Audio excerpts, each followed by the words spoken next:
I was asked to talk a little bit about a variety of topics that have to do with cardiovascular risk reduction and recognizing cardiovascular disease. This talk, therefore, is a bit of a hodgepodge. Obviously, in an hour, we can't, really cover anything in great depth, but just to cover some important topics about how you know what your risk factors are and what kind of symptoms for which you should seek attention.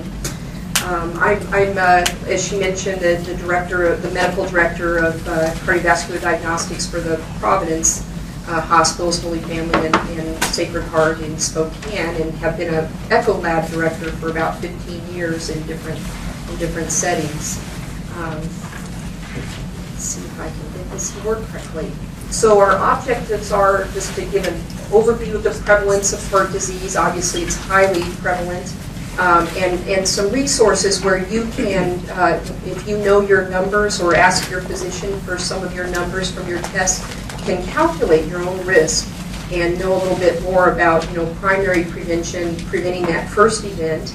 And we'll talk a bit about signs and symptoms of several different types of cardiovascular disease, what to watch for. And I'd like to dispel some common myths along the way. In terms of disclosures, other than being employed by Providence Hospitals, I have no other disclosures. And the only other caveat that I would give whenever I give a community talk is that obviously you should talk to your own physician about your own circumstances, because I don't have all your data. So I would encourage you, for example, we'll talk about the benefits of exercise, but if you've been fairly sedentary and you're over the age of 40, you might want to have a chat with your physician before you begin a big exercise program, so that you understand what your risks are and what to watch for, and maybe even have a treadmill test prior to undertaking that to see what your risks are.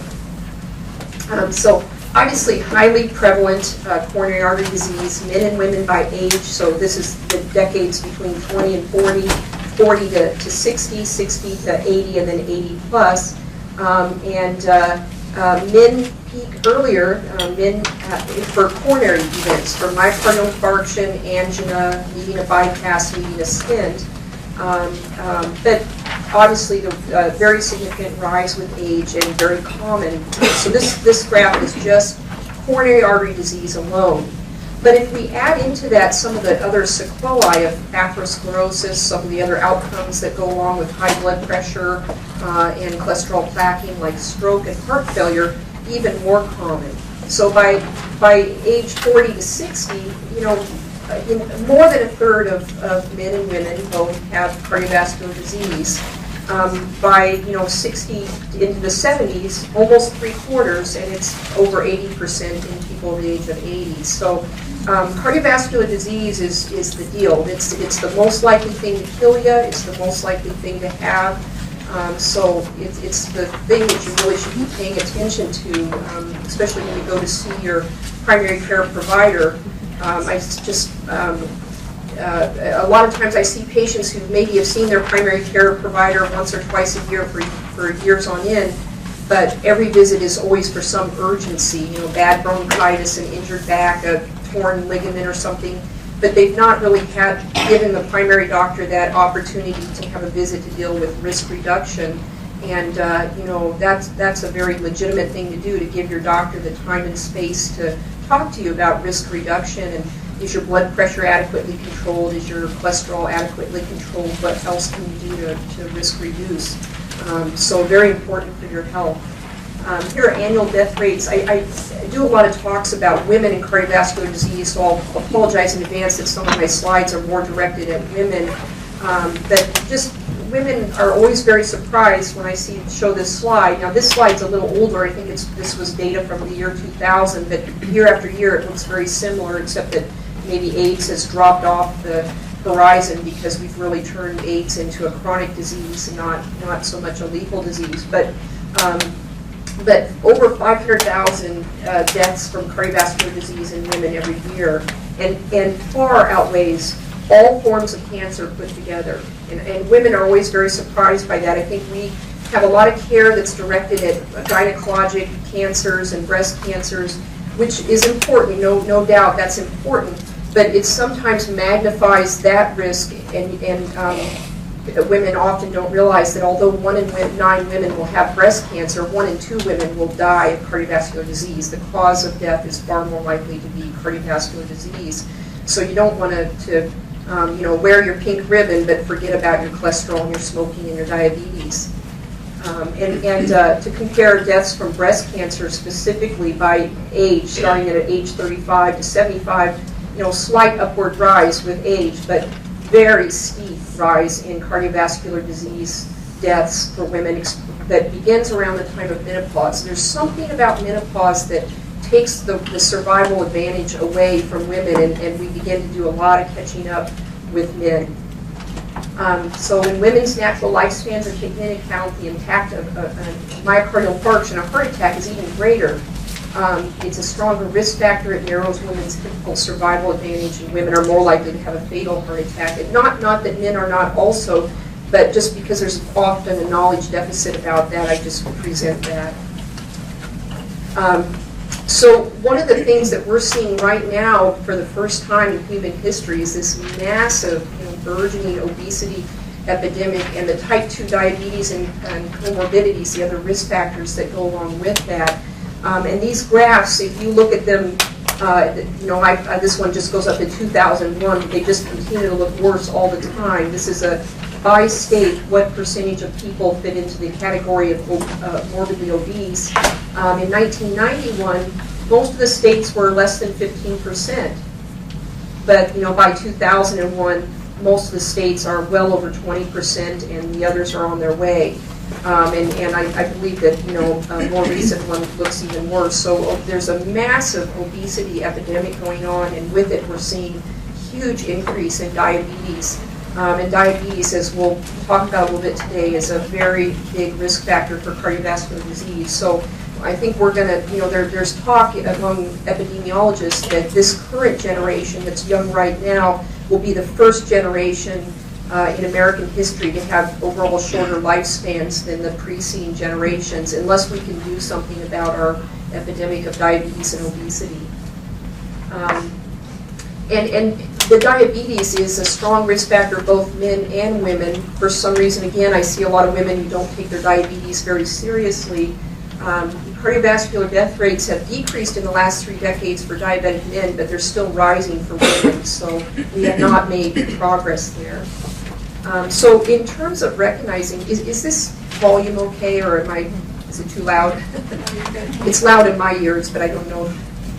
In terms of recognizing the risk factors, diabetes is such a profoundly strong risk factor. It has so many comorbidities, and the cardiovascular outcomes are actually the same as if you were already diagnosed with coronary disease. So in cardiology now, we have a saying, we say that diabetes is a coronary artery disease equivalent. If you have diabetes, we should just treat you the same as if you already had coronary artery disease. And then there is this sort of cousin of diabetes. It's diabetes in evolution is metabolic syndrome. Have any of you heard that phrase, metabolic syndrome, used? Just a few. Probably mostly folks in the medical profession. We use it a lot. We don't do a very good job educating people about it. Metabolic syndrome is sort of that pre-diabetic syndrome where you have a central obesity, so probably fat in the belly, which is higher cardiovascular risk. Have higher triglycerides, fatty acids or triglycerides, low HDL good cholesterol, hypertension, and hyperglycemia. You don't have to have all of those, any 3 of those, and you have met a diagnosis for metabolic syndrome. Multiple multi-center and multinational trials show that this is a profoundly strong risk factor for coronary artery disease and coronary artery events. So say you're a man who has a 40-inch waist, you've got blood pressure issues that even if they're just mild to moderate, and a low HDL cholesterol, that's a really common patient in my clinic. Statistically, his risk of having a heart attack or stroke is the same as if he were smoking 2 packs a day. People are very surprised about that. I think that the medical profession, we haven't done a good job helping people recognize, hey, metabolic syndrome is not benign. To have an HDL cholesterol of 33 and a big waist and some high blood pressure, that is not benign. It's as if you're smoking 2 packs a day.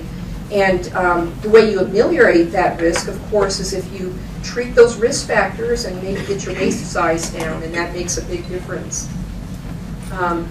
These are graphs. The top one is for women and bottom for men. Mortality per 1,000 in 25 or so years of follow-up. This is Framingham data, that big, Massachusetts Framingham database. If you have no diabetes, your death rate rises slowly over 25 years of follow-up. And if you have diabetes, it's very steep rise. Women, and then men have a little steeper early rise in cardiovascular events, even if they're not diabetics. And then diabetes, again, very big risk factor. Cholesterol as well, a big risk factor. It's interesting, these studies they do on vegetarians who are walking around with an LDL cholesterol of 75 or so, they really appear not to lay down plaque or to have very, very slow and minimal rates of laying down plaque.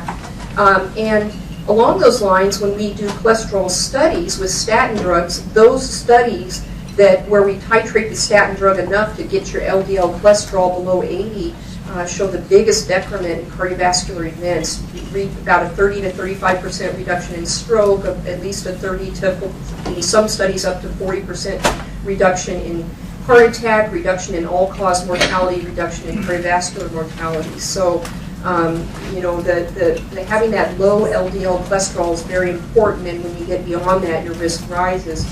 Low HDL cholesterol is also a very independent risk factor. The H is for high density lipoprotein, but I tell patients think of the H as helpful or healthy, the higher the better. And then the LDL cholesterol, the L should think of it as lousy, it's bad for you, you want that, the lower the better.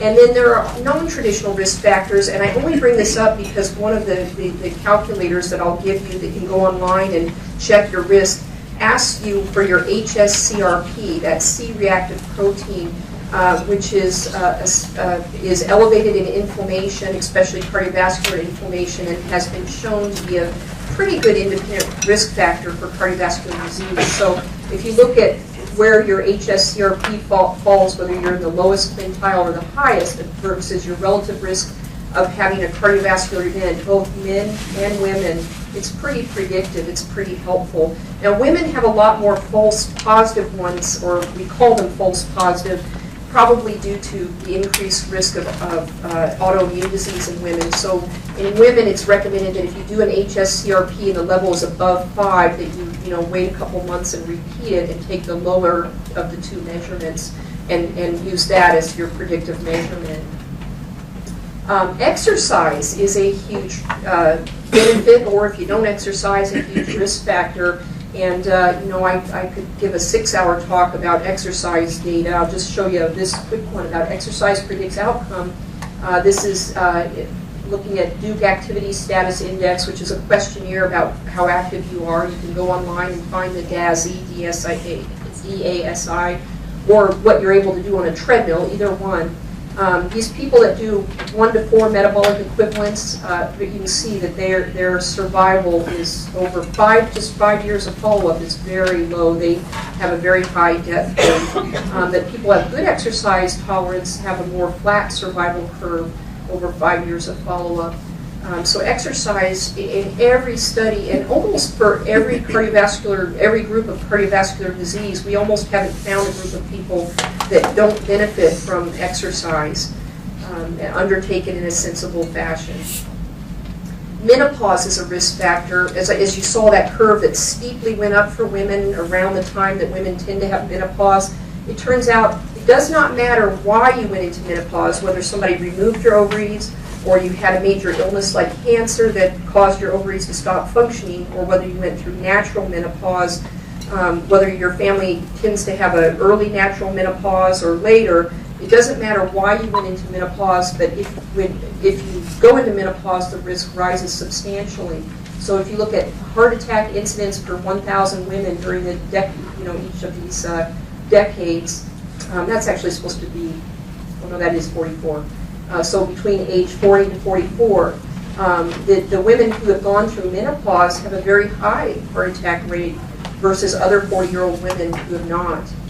So menopause is a risk factor no matter when or why you go through it. And as you probably have heard in the news from that Women's Health Initiative that came out several years ago to so much consternation, taking estrogen, at least as currently formulated, does not seem to take that risk away. So there's something about menopause physiologically that removes protection.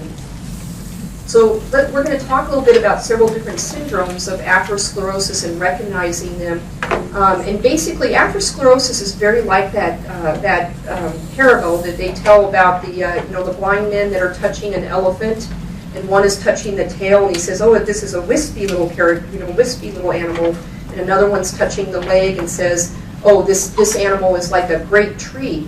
And another one's touching the trunk and says, "No, it's like a snake. It's like a serpent." But they're all touching the same animal. They just don't realize that they're touching different parts. Atherosclerosis is like that in that what organ is fed by the blood vessel that's being clogged up it will determine what your syndrome is. So, for example, erectile dysfunction in men can be a very common presentation for atherosclerosis, or pain in the legs while walking that goes away within a minute or two of rest can mean that you have blockages in the arteries to the legs. If you have blockages to your heart arteries, you could be short of breath or have chest pain or pressure.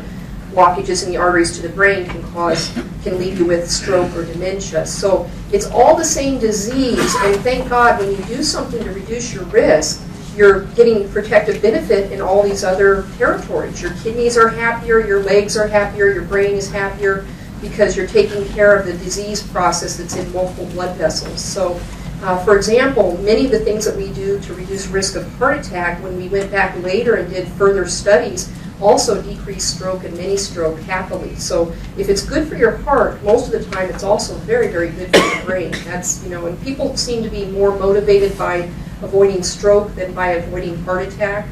As in my practice, it seems like when I talk to patients about this will reduce your risk of stroke, they're more motivated, and for some reason, I don't know why that is. Maybe it's just the thought of losing function is just so scary. But whatever you do that's good for your heart is good for your brain as well.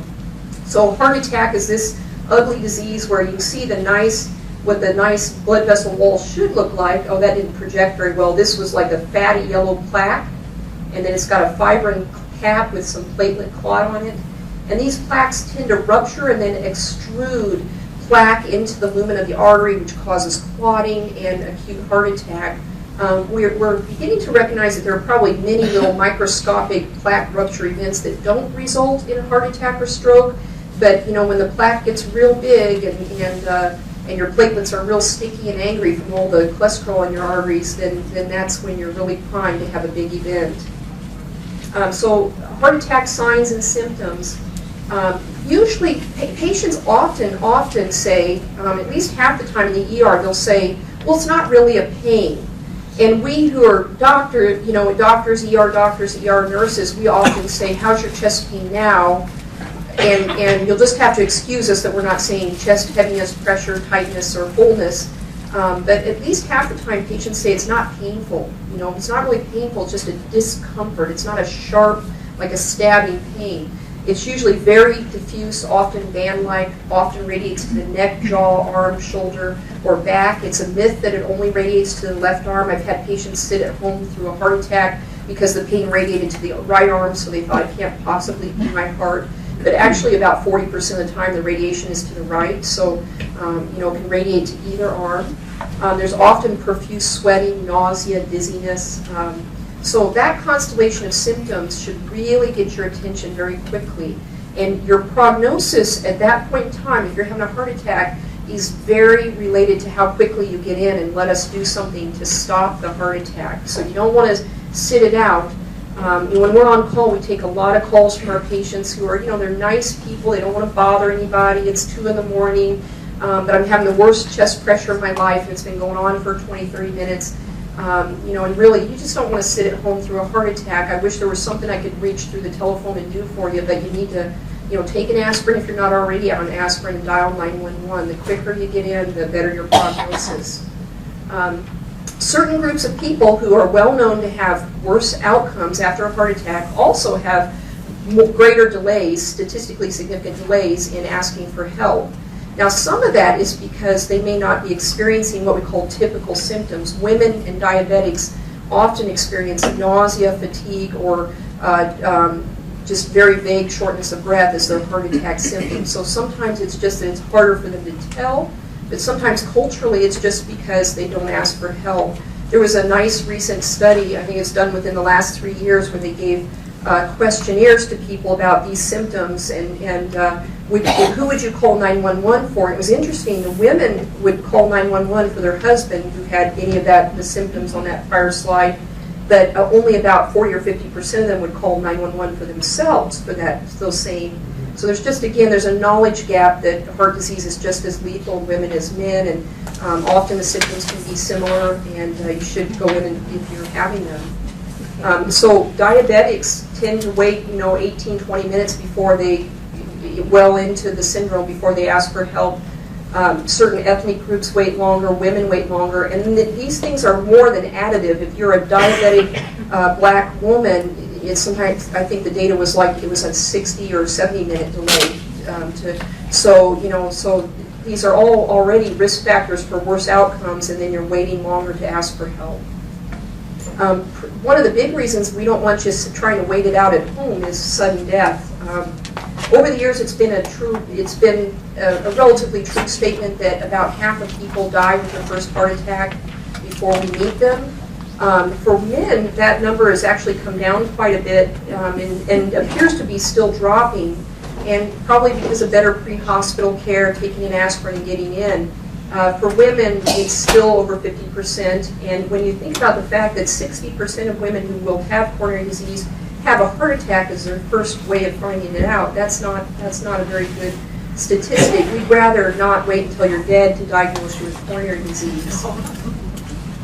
And this is along the lines of, am I going too fast, or am I, okay. I get ahead of steam. Along the lines of dispelling myths, one of the myths I deal with every day in clinic is the patient who's referred by the primary, maybe they have an abnormal test or an abnormal EKG, or they have more symptoms, and they will negotiate with me saying, well, Dr. Christensen, I don't have chest pain, I'm just short of breath. That's all I am, I'm just short of breath. As if that were somehow a better thing. And we all know that if we've been sedentary or we put on a few pounds, we are a little more short of breath. But if you have a change in your shortness of breath pattern and you have risk factors, that very well may be heart disease. So this is cardiac deaths per year in patients who were sent for a stress test. And in those who had no known prior coronary disease, so this would have been a new diagnosis, the patients who had shortness of breath as their presenting symptom had twice the deaths as those who had chest pain. The different other lower boxes there are different types of chest pain, typical angina or atypical angina, or the green box is no symptoms, just risk factors. But among the patients who have known coronary disease, even worse outcome for new shortness of breath. So new shortness of breath may very well be angina, a heart discomfort symptom. And again, patients tell us over and over, it's not painful. Even if they get chest pain, they'll say, it's not painful, it's just a pressure or a tightness. Or I've had several female patients over the years say, I've changed my bra 3 or 4 times here lately, thinking that maybe it was just that my bra was too tight. So it's not a sharp pain usually for most people. It can be shortness of breath or diffuse heaviness or tightness. And then, of course, for those patients, diabetics and women especially, who have atypical symptoms, meaning they don't come in and say, oh, there's an elephant on my chest, but again, maybe they're just nauseated or fatigued. That's a lot more common in women and diabetics, so we just have to listen a little more carefully to the stories. What about recognizing a stroke? Again, stroke could be atherosclerosis of the aortic arch or the carotids. When I'm saying atherosclerosis, I'm referring to cholesterol plaquing and inflammation and calcification of those arteries, the damage that causes these syndromes. So sudden signs of a stroke, sudden blindness or trouble seeing in one visual field, especially if you close one eye and you're black on part of your field, or there's this syndrome called anurosis fugax, which is a shade coming down over your eye. You get the sensation that a shade comes down and now it's dark or gray in that eye. Trouble speaking, trouble swallowing, trouble comprehending speech or finding words. Weakness or numbness on one side of the body or in just one arm or leg. The worst headache ever, that's a very worrisome symptom. I mean, most of us have headaches now and then. Many of us have migraines. We've learned to recognize what are our usual headache patterns. But the sudden onset of a profoundly severe headache, and they're actually called thunderclap headaches because they're within a minute of arising, they're as severe as they're going to be. And they're very severe. That is a worrisome symptom, and that's actually worrisome for the type of stroke where you're bleeding in your head as opposed to a clot plugging up a blood vessel. Or sudden, very, very severe dizziness, especially in diabetics. Diabetics can have these cerebellar strokes where they have the sudden onset of such profound vertigo that they cannot even stand. And they're often very tempted to just stay at home and wait it out. But the sudden onset of profoundly severe vertigo, dizziness, where you just can't even sit up or stand, especially diabetics, can be a stroke symptom. Asymmetry of the face. If you think someone's having a stroke, have them tell them grimace and show me your teeth, or close both eyes tightly, shrug both shoulders. If something there is asymmetric, that's a sign that possibly a stroke is going on, and they need to get in. And so you should be assessed quickly, preferably in the emergency room, or if you've got a primary doctor if your symptoms resolved and your primary doctor can get you in quickly.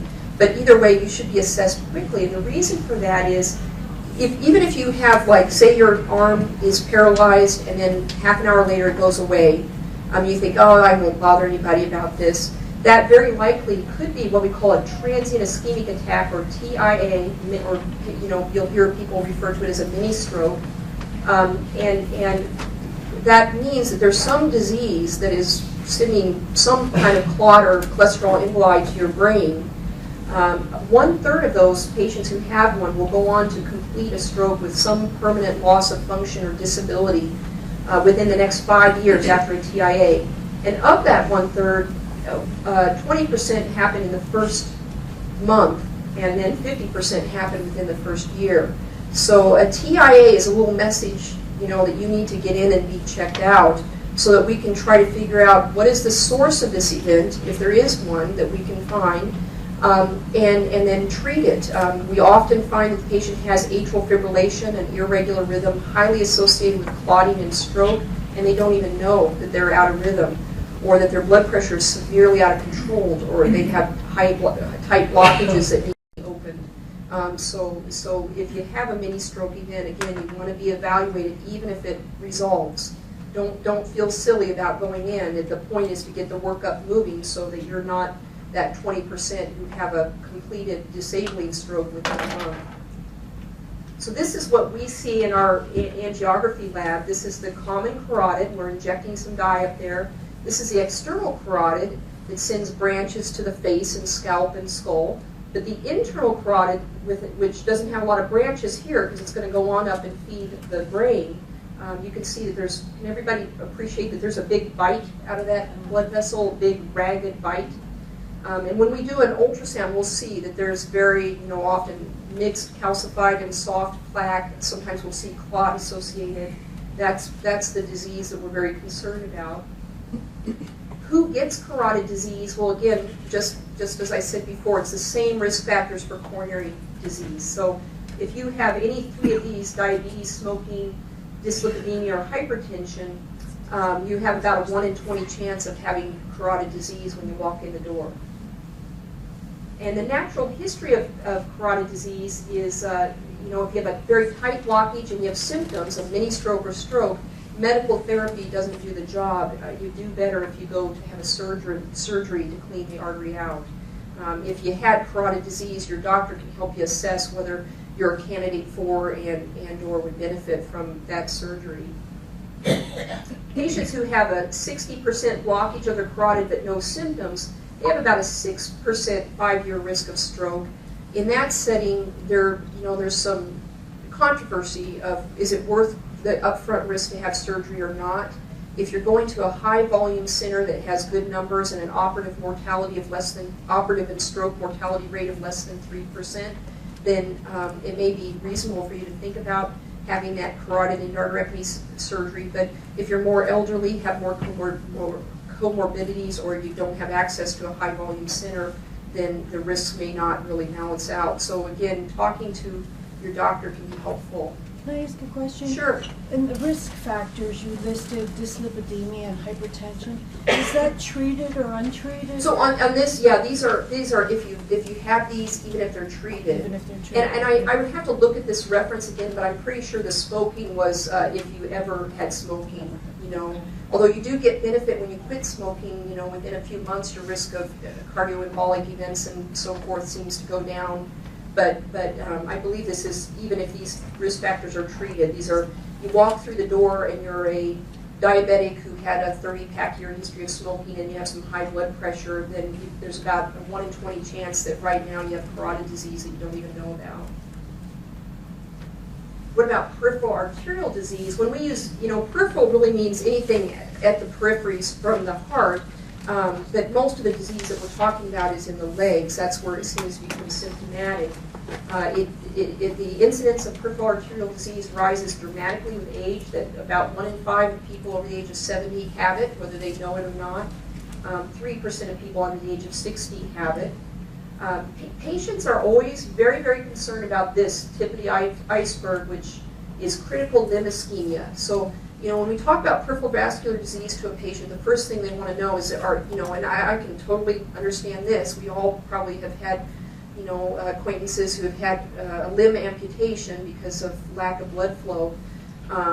So this is the first thing on the patient's mind, but actually that's only 0.1% of people with peripheral arterial disease end up needing to have something amputated. Thank God, you know, that's uncommon. But the rest of this iceberg, even though the patient doesn't need their leg amputated, should we be concerned about that? About 5% have symptoms. So yeah, they're bothered. They're in the part of the iceberg that's above the water. But what about all these people that have blockages but don't really note a lot of symptoms? Well, it turns out that peripheral arterial disease is, because it's all the same disease, it's a marker for cardiovascular risk and risk of having heart attack, stroke, and death from cardiovascular disease. This graph, I hope this isn't too confusing, this is looking at ABIs. ABIs are a ratio of the blood pressure between your arm and your leg, and normal is around 1 to 1.1. So that's why the risk of the percent of people dying of cardiac disease is lowest there. But as the ABI either goes down from that, the risk goes up. I mean, these are patients that have more and more and more tighter blockage in their legs, until you get, you know, at 8 years, over 60% of the people with a severely abnormal ABI measurement in their leg are dead from cardiovascular disease. And then if you go the other direction, if the ABI is not low, but it actually is abnormally elevated, the patients at the highest level there also have increased death, and it turns out that that's because they have such calcified arteries that we weren't even able to compress the artery enough to get a blood pressure. So the idea with ABIs is you want to have a normal ABI, not a high one, not a low one, because at the extremes you probably have blockages in your leg arteries. So how do you recognize if you have claudication, which is peripheral arterial pain? It's usually a crampy, burning or tight pain, most commonly found in the calf, but it can be in the thigh or buttock, coming on with exertion and going away within a minute or two of rest. And it tends to be very reproducible, that you know, the patient will say, I can walk a block to my grocery store because that's on flat ground, but if I walk a block the other direction, which is uphill, I will get the pain and I will always have to stop at pretty close to the same level. So it's a very reproducible kind of symptom. So that is called, oh, I think, there we go, claudication. And that's the pain of peripheral arterial disease. The differential diagnosis includes this thing called spinal stenosis. A lot of people who have a tightening, you know, a bony tightening of the canal of the spine will have a similar kind of syndrome. And so, again, we have to sort that out. If your blood vessels are open but you have this syndrome, then it's much more likely that you have spinal stenosis. So again, it can be in the buttock, thigh, or calf. And just where the pain is located gives us a clue about the anatomy. If your butt cheek gets painful walking, then it's you probably have a tight blockage in either the aorta or the iliac system. But if it's not down to the calf, it might be further down in the superficial femoral or popliteal artery. Abdominal aortic aneurysm is another form of atherosclerotic disease that we want to recognize. So the abdominal aorta is a big blood vessel. The aorta comes out of the top of the heart, takes a U-turn after it gives off the branches to the head and neck. It goes all the way down and then gives off the branches to the, to the legs and kidneys and other organs. For whatever reason, humans get a lot of aneurysms right here, just below the takeoff of the kidney arteries. So it's defined as an aortic diameter of greater than 3 centimeters. In some case series, up to 1 in 5, up to 5%. I'm sorry, 1 in 20, 5% of men over the age of 50 have it. And there are two main risks with it. Of course, there's the risk of rupture. If you rupture this big aneurysm and pour your cardiac output into your belly, you will die very quickly. And more than, this was a community-based study where they said up to 15% of people survived. But really, we think it's probably more than 90% of people die if they rupture outside of the hospital. So what are the predictors of the aneurysm getting bigger and bigger? Well, the first predictor is how big it is to begin with, because the bigger it is, the more stretched out and weak the wall of the blood vessel, the more it's going to grow. And then ongoing smoking is the risk factor. If your aneurysm is greater than 5.5 centimeters or it's growing rapidly, then we really ought to get it repaired. So this is what it looks like on an ultrasound. This is the abdominal aorta, very dilated, turbulent flow. This isn't doesn't project real well in a still frame, but there's calcified plaque and maybe some laminated clot. This is what it looks like on a CT scan. So the aneurysm should be about as big as this little structure here. The aorta should be about that size, but instead it's this big. And you can see the bright white is calcification. This is cholesterol plaquing and layered clot on there. The lumen of the blood vessel is very irregular. It's very ratty looking.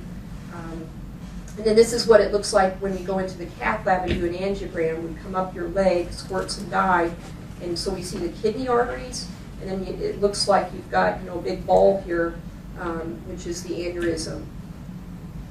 The natural history of aneurysms, once they get above 5.5 centimeters or so, is that they rupture, they result in death. So, this is months of follow-up. At 48 months or 4 years, 0% of people are alive if you have a 5.5 centimeter aneurysm and you don't have it treated. If you're in that small range, 3 to 3.9, there are some loss of patients over time, but a lot flatter mortality curve. So if we want to have surveillance and treat these. Now, unlike the other, I'm going to go forward actually. Unlike the other syndromes I talked about where there would be symptoms, the vast majority of these are asymptomatic and they're picked up by accident.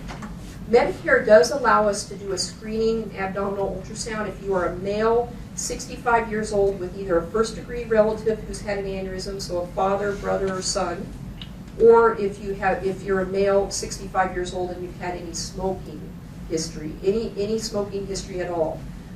For women, abdominal aortic aneurysms are less common, and they appear to be less genetic. So there's no guideline that says that we should screen women, although we often do if they have a lot of risk factors.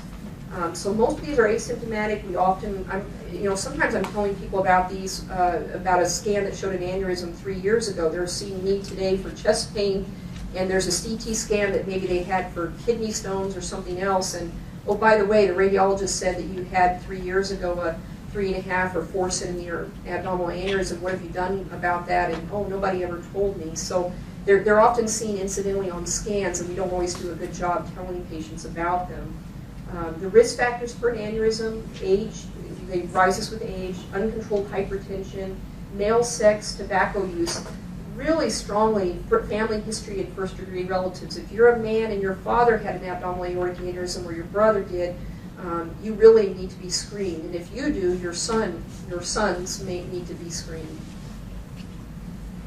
So those are just recognizing some of these syndromes. I'll just how do I reduce my risk?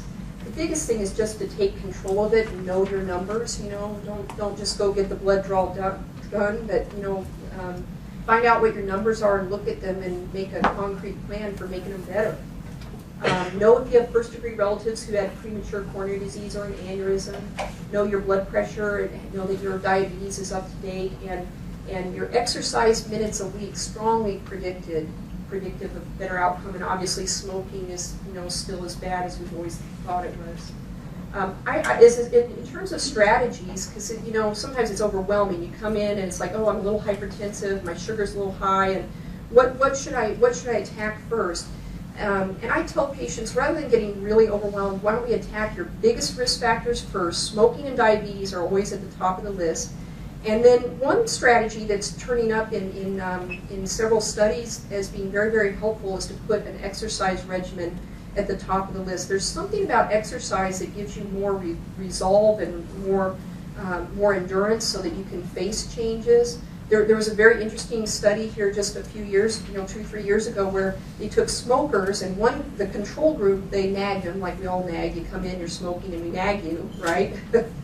And then they took the other group and didn't say anything really to them about their smoking, but gave them an exercise prescription. And at the end of the year, far more people had quit smoking in the exercise group than in the nag group. So, that benefit of exercise in terms of maintaining weight or getting your diabetes under control seems to impact multiple areas of your life. So I really have grown in my career over the years from a focus on, drugs and diet to more focus on let's attack your biggest risk factors, but let's also make exercise an early intervention, because it just seems like that gives people more success, that they're more likely. We want you to be, we don't want to just nag you every visit after visit about your numbers. We want you to be successful. So I'm going to pass around here, or did she already pass out the? I did. Yep. You did, okay. Yeah, so the Framingham score, not as predictive for women as men. The Reynolds risk calculator is good for both women and men. So there's a paper that has some websites with a lot more in-depth information than I'm able to give today. But if you know your cholesterol, blood pressure, and your HSCRP, that's that inflammatory marker, you can enter that data in the Reynolds calculator online. It's just Reynolds risk, is it Reynolds risk dot? We always have to, reynoldsriskscore.org. And it's a fun calculator to play with because you can re-enter the numbers and see how that would change your outcome. So, if you're a smoker, run your Reynolds risk score, and it'll tell you your 1 in 10-year risk of cardiovascular events. And then run it again, taking the smoking out, and you'll get a very clear picture of how that affects your risk. Again, this is looking at how risk factors affect. This was the InterHeart study was a huge study done in multiple countries, from Japan to Europe, the U.S., South America, and Africa. Multiple countries participated, and looking at how different risk factors affect your risk. So this line is sort of the null hypothesis, no impact. To the right, more events. To the left, fewer events. And physical activity pulls you over to the left, and of course, having abdominal fat, diabetes, hypertension, ongoing smoking pulls you to the right into the risk group. And we are hearing a lot of these little studies come out. They're on Dr. Oz or the radio, and this study shows that cholesterol doesn't really matter, or this study shows that whatever, this isn't as good or bad as we thought it was. And I would just really caution you. It makes me crazy when I hear these things. I'd caution you not to hold all data as equally valid. I mean, here's a study that's done in tens of thousands of patients around the world, different ethnicities, both sexes, and very highly statistically significant outcomes. And so maybe that study using 100 people who ate raspberries and they talked about on Dr. Oz, maybe that doesn't have as much power as 10,000 people around the world, in a multi-center trial. So I would just, sometimes it's very confusing. They're constantly reporting this or that, as if the traditional risk factors don't matter. But the database from which we draw that information is very robust. And again, about in terms of reducing your risk, the exercise, The white bars are what you performed on a treadmill, and the black bars are similar patients who answered the DASI questionnaire about their daily activity, and both were highly predictive that the people who went less than 5 metabolic equivalents, so these are people who would find it hard to go up a flight of stairs or to walk briskly for a mile, walk uphill briskly. These people had very high cardiovascular death rates in let's see, does it say what the follow-up here is? I think this was a 3-year follow-up. But anyway, your exercise tolerance is very, very predictive of outcome. And I'm just, in the interest of time, I'm going to skip ahead. And then, so we're talking about primary prevention and recognizing symptoms. What if you have symptoms? Again, you want to do more than just evaluate your risk factors. You want to talk to your primary doctor, maybe be referred to a cardiovascular disease specialist and get some additional evaluation. And in terms of who should we do a stress test on, again, I just really want to dispel the myth that shortness of breath doesn't matter. That's probably one of the highest risk symptoms that we see. There are a lot of folks who do this routine stress testing year after year. We've never shown that routine stress testing in active patients detects anything or changes outcomes. But you can spend your money on it if you'd like. I'm going to go forward a little bit. So yeah, atherosclerosis, a disease with a variety of effects on different organ systems. Your atherosclerosis may present as shortness of breath, angina, mini stroke, pain in the legs, erectile dysfunction, or it may be silent right now, but it affects multiple organ systems eventually. So it pays to know your risk factors, and I really think having a specific goal. I love the American Diabetic Association for pushing that 150 minutes of exercise a week. 150 minutes of aerobic exercise, getting your heart rate up to about 80% of max predicted for age, decreases stroke, heart attack, congestive heart failure, progression of high blood pressure, progression of diabetes. If you're not yet a diabetic, you're less likely to develop diabetes. It preserves bone mass and balance. It decreases dizziness. It decreases sleep disorders. It decreases seasonal affective disorder. It decreases depression. It gives you better ability to handle anxiety and stress. It gives you faster reaction times. It gives you better cognitive function. It may prevent dementia. And it reduces solid tumor cancers. There's about a 30% reduction consistently in exercise studies in colon cancer. All those benefits from 150 minutes a week of aerobic exercise. And then what are the benefits of making excuses about why you don't exercise? So you just might want to think about that. I'm going to, just because I kind of ran long, I'm going to stop there and see if there are any questions.